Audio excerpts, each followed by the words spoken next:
ನಮಸ್ಕಾರ ವೀಕ್ಷಕರೇ, ಇಂದು ನಾವು ನಮ್ಮ ವಿಶ್ವವಿದ್ಯಾಲಯದ ಗೋಡಂಬಿ ತಂತ್ರಜ್ಞಾನ ಕೇಂದ್ರಕ್ಕೆ ಆಗಮಿಸಿದ್ದೇವೆ. ಇದರ ಬಗ್ಗೆ ಹೆಚ್ಚಿನ ಮಾಹಿತಿ ತಿಳಿದುಕೊಳ್ಳೋಣ.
ನಮಸ್ಕಾರ, ನನ್ನ ಹೆಸರು ಡಾಕ್ಟರ್ ಸಿ ಸುನೀಲ್ ಅಂತೇಳಿ ಗೋಡಂಬಿ ತಂತ್ರಜ್ಞಾನ ಕೇಂದ್ರದಲ್ಲಿ ಸಂಯೋಜಕನಾಗಿ ಕಾರ್ಯನಿರ್ವಹಿಸ್ತಾ ಇದ್ದೀನಿ. ಗೋಡಂಬಿ ತಂತ್ರಜ್ಞಾನ ಕೇಂದ್ರವು 2021 ಇಸ್ವಿಯಲ್ಲಿ ಪ್ರಾರಂಭಗೊಂಡು ಈಗ 4ನೇ ವರ್ಷಗಳು ಪೂರ್ಣಗೊಳಿಸಿದೆ. ಇಲ್ಲಿ ನಮ್ಮ ಮಲೆನಾಡು ಹಾಗೂ ಬಯಲು ಪ್ರದೇಶಕ್ಕೆ ಸೂಕ್ತವಾದ ತಳಿಗಳನ್ನ ಗುರುತಿಸೋ ಕಾರ್ಯಕ್ರಮಗಳನ್ನು ಕೂಡ ನಮ್ಮ ತಂತ್ರಜ್ಞಾನ ಕೇಂದ್ರದ ಮುಖಾಂತರ ಮಾಡ್ತಾ ಇದ್ವಿ. ಇದಲ್ಲದೆ ಒಂದು home scale processing unit establish ಮಾಡುವಂತ ರೈತರುಗಳಿಗೆ ತಾಂತ್ರಿಕ ಮಾಹಿತಿ ನೀಡುವ ಉದ್ದೇಶದಿಂದ ನಮ್ಮಲ್ಲೇ ಒಂದು ಕಿರು ಸಂಸ್ಕರಣಾ ಘಟಕವನ್ನು ಸ್ಥಾಪಿಸಿ ಅದನ್ನ ಯಾವ ರೀತಿ ಸಂಸ್ಕರಣೆ ಮಾಡೋದು ಅನ್ನೋದನ್ನ ಕೂಡ ರೈತರಿಗೆ ತೋರಿಸ್ಕೊಡ್ತಾ ಇದ್ದೀವಿ. ಈ ಗೋಡಂಬಿ ಹಣ್ಣಿನ ಸಂಸ್ಕರಣೆ ಮಾಡಿ ಗೋಡಂಬಿ ಹಣ್ಣಿನ ಜ್ಯೂಸ್ ಇರ್ಬೋದು, ಸಿರಪ್ ಇರ್ಬೋದು, ಉಪ್ಪಿನಕಾಯಿ ಇರ್ಬೋದು, ಹೀಗೆ ಅನೇಕ ಉತ್ಪನ್ನಗಳನ್ನ ಕೂಡ ತಯಾರಿ ಮಾಡೋ ಬಗ್ಗೆ ತರಬೇತಿ ಕಾರ್ಯಕ್ರಮಗಳನ್ನ ಆಯೋಜಿಸ್ತಿದ್ವಿ. ಕೇಂದ್ರ ಸರ್ಕಾರ ಕೂಡ ಸಾಕಷ್ಟು ಯೋಜನೆಗಳನ್ನ ಹಮ್ಮಿಕೊಂಡಿದೆ ಈ ಗೋಡಂಬಿ ಬೆಳೆ ವಿಸ್ತೀರ್ಣ ಹೆಚ್ಚಿಸಲಿಕ್ಕೆ ಮತ್ತೆ ಇಳುವರಿ ಹೆಚ್ಚಿಸಲಿಕ್ಕೆ. ಅದೇ ರೀತಿ ನಮ್ಮ ಕೃಷಿ ವಿಶ್ವವಿದ್ಯಾಲಯ ಕೂಡ ಗೋಡಂಬಿ ಬೆಳೆಗೆ ಹೆಚ್ಚಿನ ಮಹತ್ವ ಕೊಟ್ಟು ಗೋಡಂಬಿ ತಂತ್ರಜ್ಞಾನ ಕೇಂದ್ರವನ್ನು ಅಭಿವೃದ್ಧಿಪಡಿಸಿದೆ. ಈ ತಂತ್ರಜ್ಞಾನದ ಮುಖಾಂತರ ಗೋಡಂಬಿ ಬೆಳೆಗೆ ಸಂಬಂಧಪಟ್ಟ ಸಂಶೋಧನೆ, ವಿಸ್ತರಣೆ ಹಾಗೂ ಗೋಡಂಬಿ ಬೆಳೆಯ ಸಂಸ್ಕರಣೆ ಮತ್ತು ಮೌಲ್ಯವರ್ಧನೆ ಕುರಿತು ಸಾಕಷ್ಟು ಕೆಲಸಗಳನ್ನ ಮಾಡ್ತಾ ಇದೆ. ಈ ಎಲ್ಲ ಕೆಲಸಗಳನ್ನ ಕೂಡ ನೀವು ನೇರವಾಗಿ ಭೇಟಿ ಮಾಡಿ ಈ ಕಾರ್ಯಕ್ರಮವನ್ನು ವೀಕ್ಷಿಸಬಹುದು ಅಂತ ಹೇಳಿ ಈ ಸಂದರ್ಭದಲ್ಲಿ ಹೇಳಲಿಕ್ಕೆ ಇಷ್ಟಪಡ್ತೀನಿ. ನಮಸ್ಕಾರ. ಎಲ್ಲರಿಗೂ ನಮಸ್ಕಾರ. ನನ್ನ ಹೆಸರು ಜೀವನ್ ಅಂತೇಳಿ. ನಾನು ಕಳೆದ 2 ವರ್ಷಗಳಿಂದ ನಾನಿಲ್ಲಿ ಆರ್ಯಾಗಿ ವರ್ಕ್ ಮಾಡ್ತಾ ಇದ್ದೀನಿ. ಮೊದಲನಾಗಿ ನಮ್ಮ ಒಂದು ಈ ಗೋಡಂಬಿ ತಂತ್ರಜ್ಞಾನ ಕೇಂದ್ರ ಸುಮಾರು 1 ಲಕ್ಷಗಳ ಅಷ್ಟು ಒಂದು ಬೀಜದಿಂದ ನಾವು ಗಿಡವನ್ನ ಗ್ರಾಫ್ಟಿಂಗ್ ಮುಖಾಂತರ ಮಾಡಿ 1 ಲಕ್ಷ ಸಸಿಗಳನ್ನು ನಾವು ಉತ್ಪಾದನೆ ಮಾಡ್ತಾ ಇದ್ದೀವಿ. ನಮ್ಮಲ್ಲಿ 6 ವೆರೈಟಿಗಳ ಲಭ್ಯ ಇದೆ.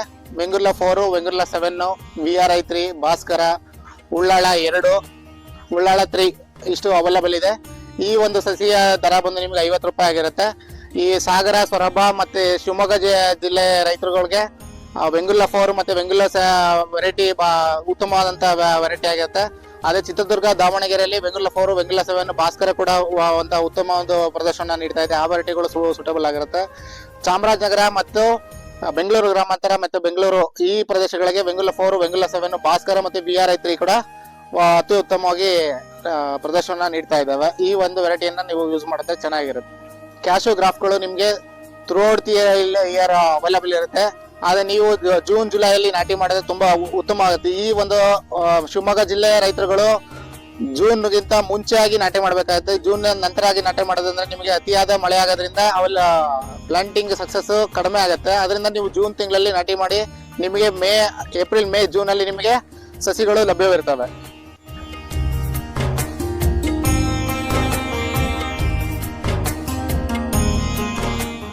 ಸಾಮಾನ್ಯವಾಗಿ ನಮಗೆ ಗೋಡಂಬಿ ಒಂದು ಜನವರಿ ಫೆಬ್ರವರಿ ತಿಂಗಳಲ್ಲಿ ಹಾರ್ವೆಸ್ಟಿಂಗ್ ಬರುತ್ತೆ. ಆ ಟೈಮಲ್ಲಿ ನಾವು ಏನಾದ್ರು ಫಿಸಿಯಾಲಜಿಕಲ್ ಮೆಚುರಿಟಿ ಮತ್ತು ಹಾರ್ವೆಸ್ಟಿಂಗ್ ಮೆಚುರಿಟಿ ಏನು ರೀಚ್ ಆಗುತ್ತೆ ಆ ಟೈಮಲ್ಲಿ ನಾವು ಫಿಸಿಯಾಲಜಿಕಲ್ ಮೆಚುರಿಟಿ ಇದ್ದಾಗ ನಾವು ಅದನ್ನ ಹಾರ್ವೆಸ್ಟ್ ಮಾಡಿ ಪಿಕಲ್ ಮತ್ತು ಜಾಮಿಗೆ ಯೂಸ್ ಮಾಡ್ತೀವಿ. ಹಾರ್ವೆಸ್ಟಿಂಗ್ ಮೆಚುರಿಟಿ ಬಂದಾಗ ಫ್ರೂಟ್ ಆಗಿ ತಾನೇ ಬಿದ್ದಾಗ ಇದನ್ನ ನಾವು ಫ್ರೂಟ್ನ ಆದು ತಂದು ನೆಕ್ಸ್ಟ್ ಅದನ್ನ ನಾವು ಇಲ್ಲಿಂದ ಹೈಡ್ರಾಲಿಕ್ ಪ್ರೆಸರ್ನ ಮುಖಾಂತರ ಯೂಸ್ ಮಾಡಿ ಇದರಲ್ಲಿ ನಾವು ಅದನ್ನ ಜ್ಯೂಸ್ನ ಎಕ್ಸ್ಟ್ರಾಕ್ಟ್ ಮಾಡ್ತೀವಿ. ಈ ಒಂದು ಹೈಡ್ರಾಲಿಕ್ ಪ್ರೆಸರ್ ಕಾಸ್ಟ್ ಬಂದು 1,20,000 ರೂಪಾಯಿ ಆಗುತ್ತೆ. ಇದರಲ್ಲಿ ನಿಮಗೆ ಸೈಜು ಒಂದು ಪ್ರೆಷರ್ ಮೇಲ್ಗಡೆಯಿಂದ ಬಿಲ್ಡ್ ಆಗೋದು ಇರುತ್ತೆ, ಕೆಳಗಡೆಯಿಂದ ಬಿಲ್ಡ್ ಆಗೋದು ಇರುತ್ತೆ. ಆದ್ರ ಪ್ರೆಷರ್ ಬಂದಂದ್ರೆ 80,000 ರೂಪಾಯಿ ಆಗುತ್ತೆ ಅದ್ರ ಕಾಸ್ಟ್ ಬಂದು. ಇದರಲ್ಲಿ ನಾವು 10 kg ತನಕ ಮಾಡ್ಬೋದು. ಇದು ಸೈಜ್ ಏನಿದೆ ಅದು ಡಿಪೆಂಡ್ ಆಗ್ತಾ ಹೋಗುತ್ತೆ. 10 kg ಇದೆ, 15 kg ಇದೆ, 20 kg ಇದೆ. ಅದೆಷ್ಟು ನಾವು ಇದ್ರದ್ದು ಯೂಸ್ ಮಾಡ್ತೀವೋ ನಮ್ಮ ಕೆಪಾಸಿಟಿ ಎಷ್ಟು ಒಂದು ಫಾರ್ಮ್ ಅಲ್ಲಿ ಫ್ರೂಟ್ಸ್ ಬರುತ್ತೋ ಆ ಲಭ್ಯತೆ ಮೇಲೆ ನೀವು ಅದನ್ನ ಮಿಷಿನ್ ಪರ್ಚೇಸ್ ಮಾಡ್ಬೇಕಾಗತ್ತೆ. ಈ ಜ್ಯೂಸು ಏನಂದ್ರೆ ರಿಕವರಿ ಪರ್ಸೆಂಟೇಜ್ ಬಂದು 1 kg ನೀವು ಹಣ್ಣನ್ನ ಹಾಕ್ತು ಅಂತಂದ್ರೆ 400 ml ಜ್ಯೂಸ್ ಬರುತ್ತದೆ. ಮತ್ತೆ ಫ್ರೂಟ್ ಇಂದ ಮತ್ತೆ ನಟ್ಗೆ ರೇಷು ಬಂದು ಅಂದ್ರೆ 80:2 ಅಂತ ಹೇಳ್ತೀವಿ. 1 kg ತಗೋತು ಅಂದ್ರೆ 800 ಗ್ರಾಮ್ ಅಷ್ಟು ನಮ್ಗೆ ಹಣ್ಣು ಬರುತ್ತೆ, ಒಂದು 200 ಗ್ರಾಮ್ ಅಷ್ಟು ನಮಗೆ ನಟ್ ಸಿಗ್ತದೆ.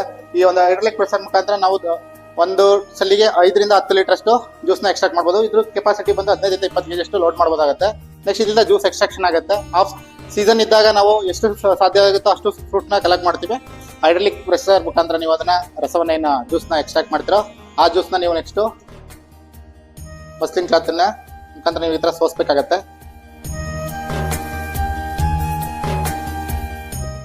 ಸೋಸಿ ಇದನ್ನ 1 ಲೀಟರ್ ಜ್ಯೂಸ್ ತಗೊಂಡು ನೆಕ್ಸ್ಟ್ 1 ಲೀಟರ್ ಅಷ್ಟು 1:1 ಪ್ರಮಾಣದಲ್ಲಿ ಸಕ್ಕರೆ ಮತ್ತು ಜ್ಯೂಸ್ ನ ಮಾಡಿ ಸಿರಪ್ ನ ನೀವು ತಯಾರು ಮಾಡಬಹುದಾಗತ್ತೆ.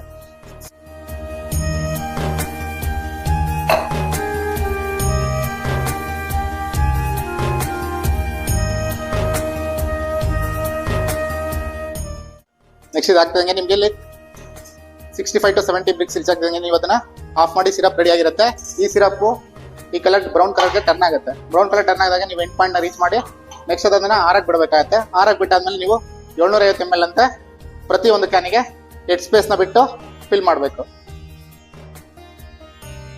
1:4 ಡೈಲ್ಯೂಷನ್ ಅಲ್ಲಿ ನಾವು ಯೂಸ್ ಮಾಡ್ತೀವಿ.